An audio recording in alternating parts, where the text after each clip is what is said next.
ষষ্ঠ উপজেলা পরিষদ নির্বাচনে দলের মন্ত্রী ও সংসদ সদস্যদের স্বজনদের অংশ না নেয়ার নির্দেশনা দেন আওয়ামী লীগ সভাপতি শেখ হাসিনা। এর মধ্যে যারা মনোনয়নপত্র কিনেছেন তাদের সরে দাঁড়ানোর নির্দেশও দেয়া হয়। নির্দেশনা না মানলে সাংগঠনিক ব্যবস্থার কথাও বলা হয়েছে।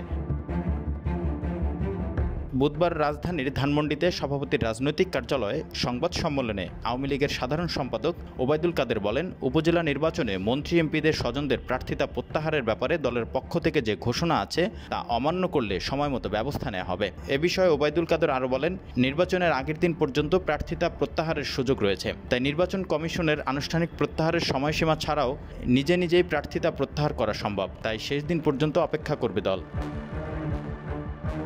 এর আগে বৃহস্পতিবার 18 এপ্রিল শেখ হাসিনার এই নির্দেশনা আওয়ামী লীগের দায়িত্বপ্রাপ্ত সাংগঠনিক সম্পাদকদের জানিয়ে দেন দলের সাধারণ সম্পাদক ওবায়দুল কাদের।